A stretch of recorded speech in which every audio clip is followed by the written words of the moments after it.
Matahong nga kabuntagon mga kapaglaom. Atong hisgutan ni ining adlaw mao ang atong morning devotional nga naguluhan ang tuig sa katapusan sa kalibutan. Ug ang atong teksto makita sa Pinadayag kapitulo 1 bersikulo 7 nga nag-ingon: Tan-awa, siya umalabot uban sa mga panganod ug makita siya sa tanang mata. Kini nga tuig mao ang katapusang tuig sa paghari ni Satanas sa atong yuta. Muanhin na si Hesukristo. Ang mga gingharian sa yuta mapukan. Ang singgit sa kadaugan madunggan didto sa langit. Mahanaw na ang panahon. Mao kini ang gisulat ni William Miller sa iyang pakigpulong sa bag-ong tuig ngadto sa mga tumutuo sa ikaduhang pag-anhi niadtong Enero 1, 1843. Sa dugay na nga panahon, ang tuig sa katapusan sa kalibutan miabot. Ug sa ang atong gidahom, hataas kaayo ang kahinang. Apan dili kaayo sila siguro kung unsa nga panahon sa tuig sila maghulat. Si Miller mismo nahibalo nga walay tao nga nasayod sa adlaw o sa takna. Nagmatngon bahin sa niini nga topiko. Tingali ang tuig 1843, mao ang iya nga gituuhan nga tukma sa iyang pagpaabot. Apan sa Disyembre 1842, gitulod siya sa iya nga mga tinun-an sa pagsulti nga tukma gayud nga panahon. Gani sa sunod bulan magsugod na ang 1843. Nagsulti si Miller nga makahimo siya pagtumbok sa tukma nga panahon. Gipasukad ang iyang mga pag-ihap sa Hudiyo nga pagsaulog sa Paskua. Siya nagsulat nga nagtuo siya nga mupakita na si Jesus diha sa mga panganod sa langit tali sa Marso 21, 1843 ug Marso 21, 1844.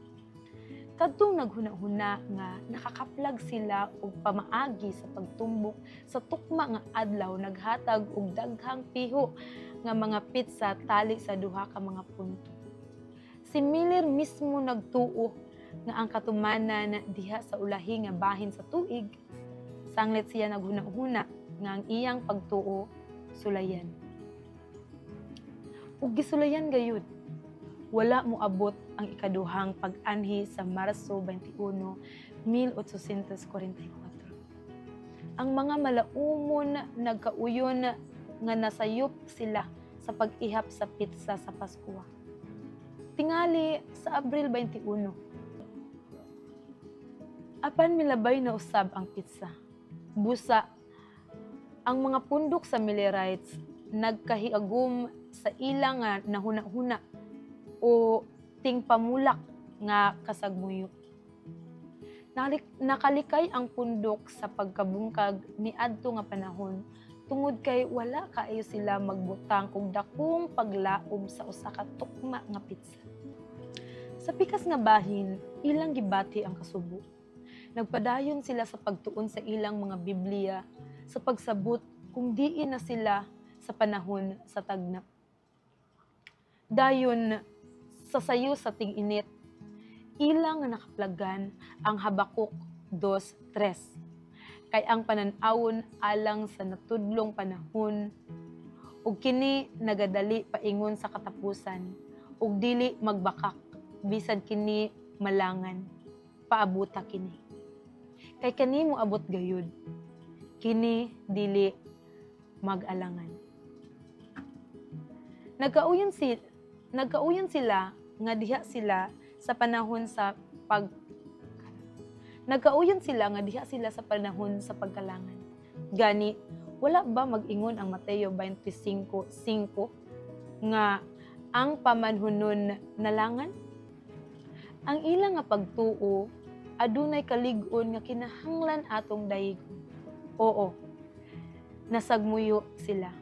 Apan inay nga muhunong midangop sila sa ilang mga Biblia sa pagpangita kung diin na sila nahimutang sa matagnaong kasaysayan. Dili kadto mao ang ilang nga gusto buhaton. Apan maulang kadto ang kapilian umahimo alang ni adto nga nagpadayon sa pagtuaw. Unsa ba kadugay o Ginoo? Magampo ta mga kapaglaom. Among amahan nga balaan, ani ana isab kami niindig taknaa magasampit sa imong balaan nga ngalan. Nagpasalamat kami Ginoo sa kaalam nga imuhang gihatag kanamo niining adlaw. Kahimo kami sa pagkasayod kung unsa ang mga nagakahitabo sa milabay nga mga katuigan.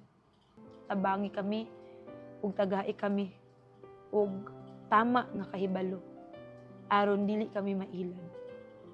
Ug nga samtang kami nagulat sa imuha nga pagbalik mamahimo nga tinud-anay gayud kami andam ni anang adlaw. Ug mututok lang kami nga kanimo ug maghulat sa imuha nga pagbalik diri sa kalibutan samtang kami pagpadayon usab sa pagtubo sa imong kiliran ug pagduso sa imong buhat. Daghang salamat tungod kay ikaw padayon nga dungog sa among mga pagkampo. Kini tanan among ginapangayo ginalaumang madawat sa pangalan ni Jesus nga bugtong maluluwas. Amen.